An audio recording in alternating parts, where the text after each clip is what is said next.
नमस्कार, मैं हूं परविंदर। तो आज हमारे साथ बातचीत करने के लिए अमित अहलावत हैं, जो कि डिग्गल गांव से संबंध रखते हैं। चलिए उनसे आज हम खास बातचीत करेंगे। अमित जी, सबसे पहले आपका स्वागत है। जी, आपका बहुत बहुत धन्यवाद। आपको, आपके दर्शकों को मेरी राम राम।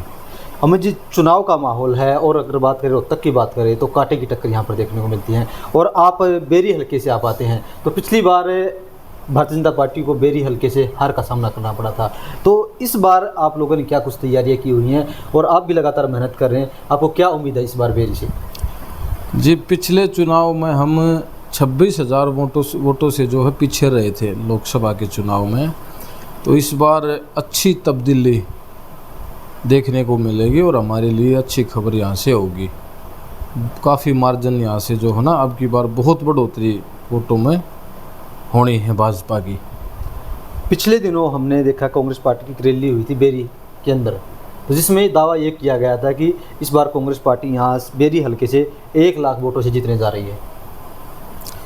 जी, उनका दावा तो रैली का भी ये था कि 8 एकड़ में रैली है और 1 लाख लोग जो है रैली में आएंगे, जबकि कुर्सियाँ भी 2000 खाली थी और वो भी खाली थी।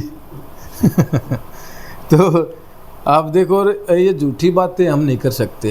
हम जो धरातल पर जो चीज़ें हैं, जो सामने हैं, जो हम कर सकते हैं, उतनी ही बातें हम जो है आपके सामने बोल करके चलेंगे। कोई 80,000, 1,70,000 कुछ भी कहता रहे, ये बेवजह की झूठी बातें हैं। हमारे यहाँ के विधायक जी तो लोग उनके बारे में तो पता नहीं क्या क्या कहते हैं, वो मदारी हैं। जहाँ भी जाए हैं, जिस भी गांव में जाते हैं, एक तरफ तो लोगों को सरदार बोलते हैं कि मेरे गांव के फलाना गांव के सरदारों, और दूसरी तरफ उन्हीं को गद्दार बोलते हैं कि ये इस गांव के गद्दार हैं। तो वो तो भाई एक वो है, एक्टर आदमी है, बड़ी अच्छी एक्टिंग करे है, लेकिन झूठ ज़्यादा बोल रहा है। उनकी बात तो भरोसा कभी नहीं करना चाहिए। तो आप रोहतक लोकसभा में क्या देख रहे हैं कि पिछली बार 7,500 मार्जिन से अरविंद शर्मा जी जीते थे चुनाव? जी, इस बार हम 1 लाख के आसपास वोटों से जीतेंगे। अब 5 लाख तो मैं झूठ तो बोलूँगा नहीं, लेकिन जो सच्चाई है 1 लाख के आसपास हम वोटों से अब ये चुनाव आसानी से जीतेंगे। कांग्रेस वाले लगातार ये प्रचार कर रहे हैं, आपने दीपेंद्र हुड्डा को देखा हुआ, तमाम नेताओं को देखा हुआ कि वे कह रहे हैं पिछली बार हम हारे नहीं थे, हमें ज़बरदस्ती हराया गया था हमें। जी, ये तो देखो, ये तो बातें कहते हैं, ये भी बोलते हैं कि ईवीएम हैक है। ईवीएम नहीं है, जनता को ही हैक कर रखा मोदी जी ने। जनता ही मोदी जी की है, वो चली है। अब कुछ भी कहते रहे, ये तो बेवजह की बातें हैं। इस बार फिर पता लग जाएगा। जो पिछली बार का जो कुछ बचा हुआ है कि हमारा ये कमी रह गया, और इस बार वो भी निकल जाएगा सब बार। अगर हम इसकी रोहतक की बात करते तो आपने देखा होगा कि एक विधायक ने एक बयान दिया था, डॉक्टर वीर कादयान ने, कि अगर पिछली बार अगर हम दोबारा चुनाव की बात करते तो पता नहीं क्या हो जाता। दोबारा काउंटिंग की बात करते थे। काउंटिंग की बात देखो, ये माहौल ख़राब करने का, लोगों को दबाने का उनका एक तरीका है कि यहाँ लोग घबरा जाएंगे।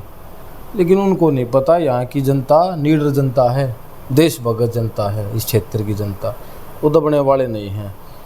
डॉक्टर साहब के बारे में क्या बात करेंगे हम?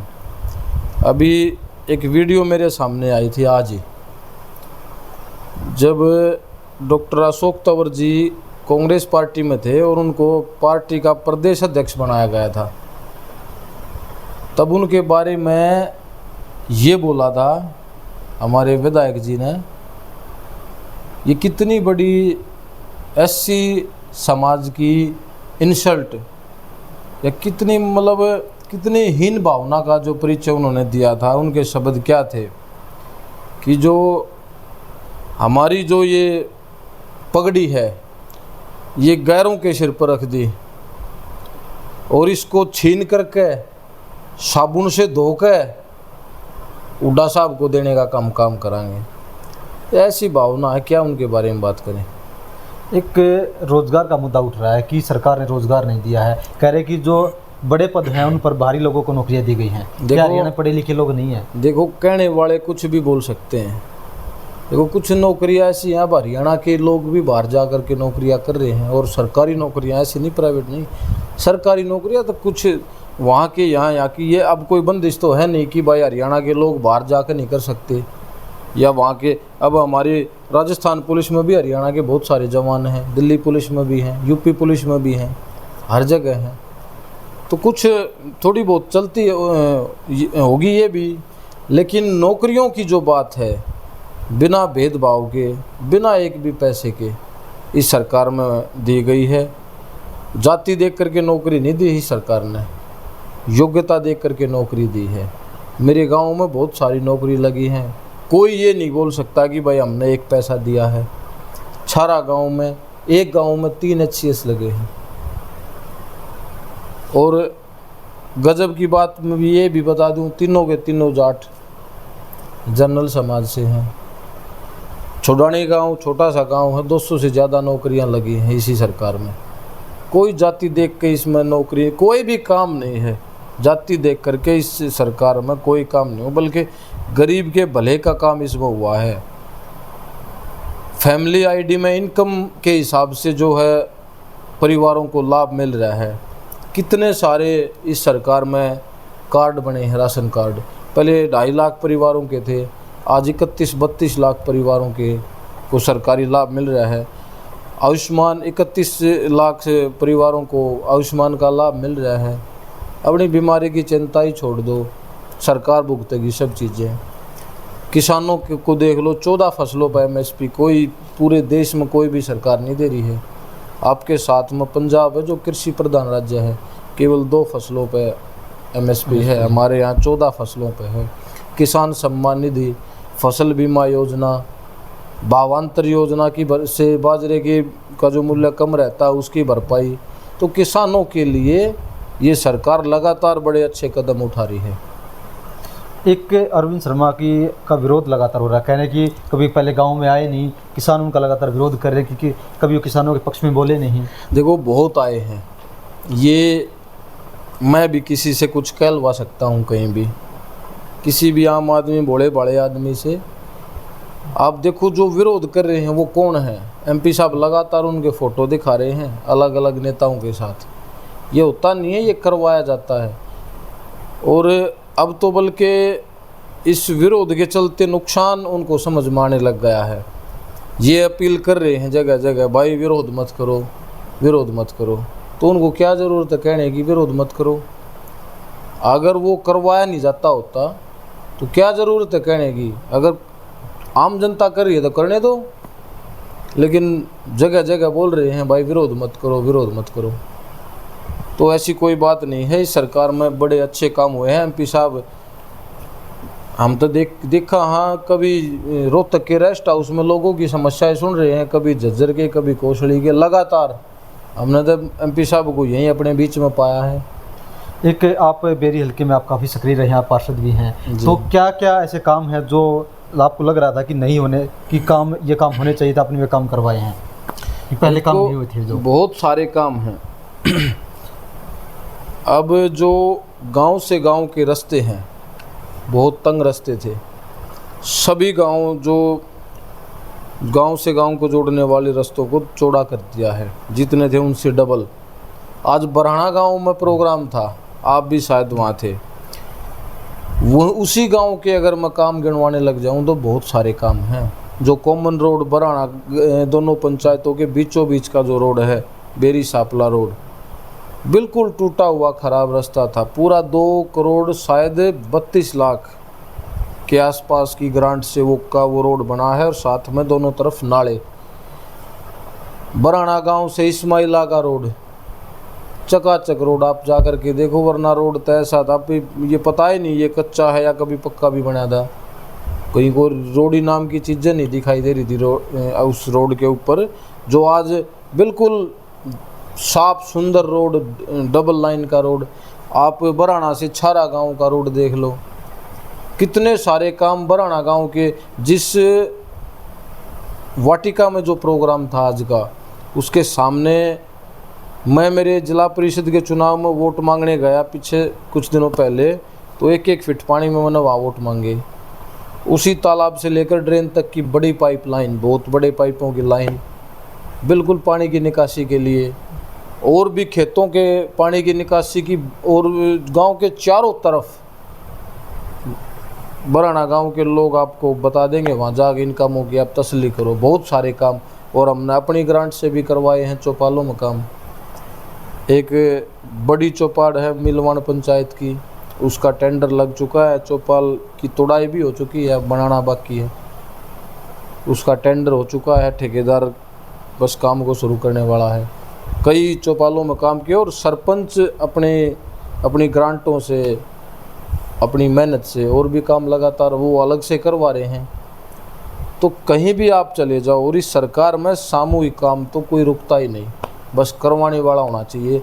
आपके पास में ये साथ में लकड़िया गांव है, आप सरपंच से, गांव वालों से जा कर के पता करो कितने सारे पाइपलाइन के, पार्कों के, गांव की फिरनी के बहुत सारी ग्रांट, लगभग 4 करोड़ रुपए के काम लेकर के आया है।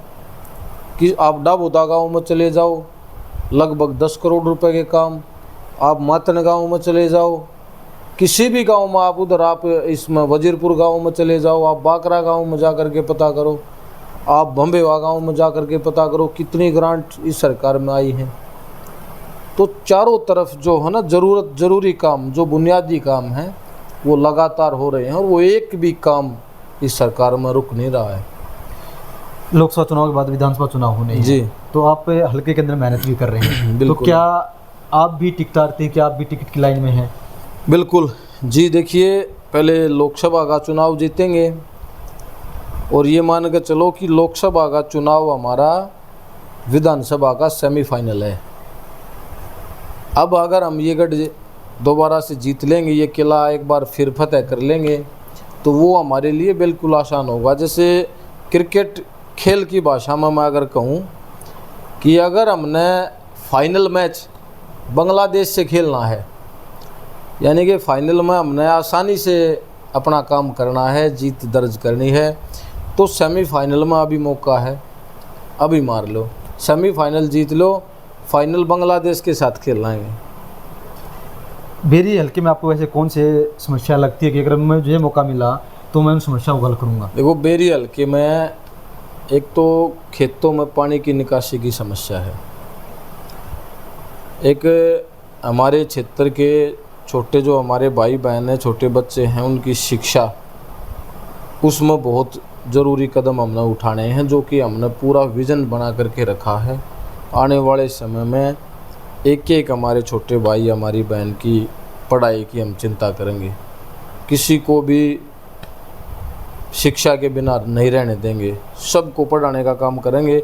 और कुछ ये नहीं कि 1-2 साल उनके लिए थोड़ा बहुत कर दिया, कम से कम 15 साल तक हमारे क्षेत्र के उन छोटे भाई बहन, गरीब परिवार के लोगों का ध्यान रखने की ज़रूरत है। 15 साल तक अगर हमने उनका ध्यान रख लिया तो फिर वो इस क्षेत्र में अपने आप खूबसूरत बना देंगे, अपने घर की गरीबी मिटा करके अपने घर में खुशहाली वो खुद लेकर के आएंगे। अपने समाज में, अपने गांव में अच्छे नागरिक भी यहाँ के लोग बनेंगे, या यहाँ के बच्चे बनेंगे, संस्कारी भी बनेंगे, बिजनेसमैन भी बनेंगे, और सरकारी जॉब भी प्राप्त करेंगे, प्राइवेट कंपनियों में भी अच्छी जॉब प्राप्त करेंगे। अपनी मेहनत के दम पे 15 साल तक अगर हमने उनकी देखभाल कर दी तो उसके बाद वो अपनी मेहनत के दम पे शासन प्रशासन में भी अपनी भागीदारी निभाएंगे, बहुत अच्छा काम करके दिखाएंगे। गरीब परिवारों के बच्चे लगभग 15 साल तक उनकी देखभाल करने की ज़रूरत है। ये मैं फिर एक बार कहूँ, कुछ दिनों के ड्रामे से कुछ नहीं होगा। कुछ अगर करना है तो लंबे विजन के साथ हमने करना होगा। शिक्षा के क्षेत्र में, चिकित्सा के क्षेत्र में यहाँ काम करने की ज़रूरत है। मेरे गांव में महिला कॉलेज की मांग है, वो काम भी हम पूरा करवाने का काम ज़रूर कोशिश करेंगे। और एक काम है कि रोज़गार के अवसर अपने हलके के बीच में ही पैदा करें। आज भी मेरे हलके के लोग कलाउड गांव, मोरकुलताना गांव की फैक्ट्रियों में, मेरे गांव, मेरे आसपास के हलके के प्राइवेट कंपनियों में नौकरी करने जाते हैं। तो क्यों ना हलके के बीच में ही फ्री जोन SEZ के माध्यम से यहाँ नौकरियाँ पैदा की जाएँ, अच्छी अच्छी कंपनियों को यहाँ कर लेकर के आया जाए, जिससे यहीं के यहीं उनको रोज़गार मिले। आपकी पार्टी कह रही है 400 पार, कांग्रेस कह रही है कि 150 पार नहीं हो पाएंगे। जी देखिए, मोदी जी को 400 सीटें क्यों चाहिए और क्यों कह रहे हैं मोदी जी? आपने सुना होगा मोदी जी का कि तीसरा टर्म बहुत बड़े फैसलों का होगा, तो कुछ बड़े फैसलों के लिए समर्थन भी बढ़ा चाहिए। अब हमने देखा पिछले कार्यकाल में धारा 370 हटाई गई, तो कितना मज़ा आया जब हमें ये लगा कि भाई हमारी वोट भी धारा 370 को हटाने में पड़ी। अगर यहाँ विपक्ष का सांसद होता तो हमने लज्जा महसूस होती, शर्म महसूस होती कि मोदी जी के फैसलों के साथ हमारा सांसद नहीं है। जब 3 तलाक कानून को ख़त्म करने की बारी आई तो हमारी वोट मोदी जी के पक्ष में थी।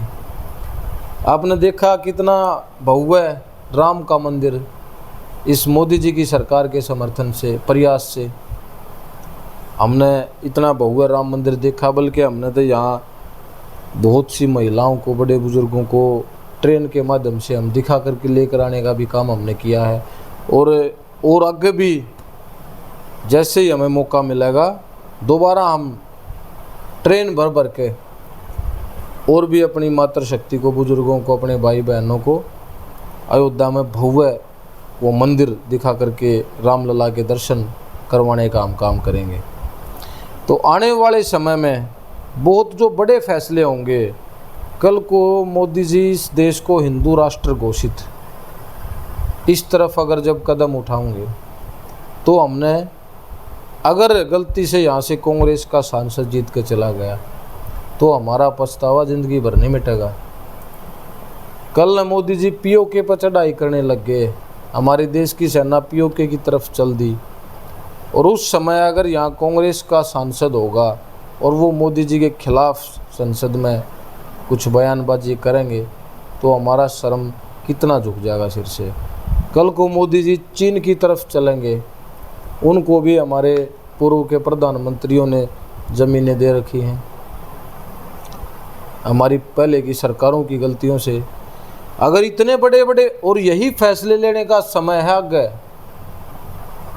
देश तो अच्छे विकास के रास्ते पर ऊंचाइयों पर चल रहा है। आप देश में देखो कितने सारे एयरपोर्ट, एक एक स्टेट में कई कई एयरपोर्ट, जो पहले 70 के आसपास एयरपोर्ट देश में थे आज 150 हैं। मेडिकल कॉलेजों में की सीटों में लगातार बढ़ोतरी। देश में 22 एम्स की मोदी जी यहाँ रेवाड़ी में आधारशिला रख करके आए थे। चारों तरफ सड़कों का जाल, ये 152D पूरे हरियाणा के बीचों बीच हमारे रोहतक से भी निकल करके जाता है। उधर से KMP, पहले की सरकारों में ये जो KMP का निर्माण अटल बिहारी वाजपेयी जी इसकी नींव रख करके गए थे।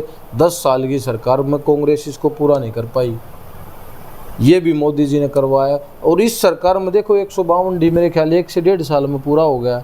अब दिल्ली से कटरा, चारों तरफ आप देखो सड़कों के जाल। दिल्ली से मेरठ का रास्ता आप देखो, दिल्ली से बॉम्बे का रास्ता देखो। मेरे ख्याल से अगली टर्म में ऐसा, अगले 5 साल में ऐसा जाल यहाँ बिछ जाएगा। आज दूसरे नंबर पर है रोड नेटवर्क में हमारा देश, आने वाले 5 साल में पहले नंबर पर होगा। मोदी जी के नाम पर वोट मिलेंगे या अरविंद शर्मा के काम पर वोट मिलेंगे? देखो, अरविंद शर्मा जी गजब के व्यक्तित्व हैं, कमज़ोर के साथ खड़े होने वाले व्यक्तित्व हैं। कोई लाग लपेट, कोई जात पात, कोई किसी चीज़ को, सब चीज़ों को दरकिनार करते हुए सही के साथ खड़े होने वाले व्यक्ति हैं अरविंद शर्मा जी। और 4 बार के सांसद, अलग अलग लोकसभाओं से निर्दलीय सांसद, 2 बार करनाल से सांसद, 1 बार यहाँ रोहतक से सांसद, 5वीं बार सांसद बनने का मतलब केंद्र में मंत्री। तो हमने केंद्रीय मंत्री चाहिए अब की बार यहाँ से, जो यहाँ हमने जो देखे हैं, जो विचार करे हैं बड़े बड़े कामों के, वो केंद्रीय मंत्री के माध्यम से हमारे काम यहाँ के रोहतक के पूरे होंगे, हमारे क्षेत्र के। तो सुना आपने, ये अमित अहलावत जिनका साफ तौर से ये कहना है कि अगर इस बार एक बार फिर से अरविंद शर्मा को मौका मिलता है तो वो तमाम ऐसे काम हैं जो अब तक पूरे नहीं हुए, वो काम भी पूरे होंगे। और मोदी जी से भी बड़ी उम्मीदें हैं कि मोदी जी इस बार कुछ बड़े फैसले लेंगे। अपना कीमती समय निकालने के लिए अमित भाई आपका बहुत बहुत धन्यवाद। बहुत बहुत धन्यवाद। तो आप इस वीडियो को ज़रूर लाइक करें, शेयर करें।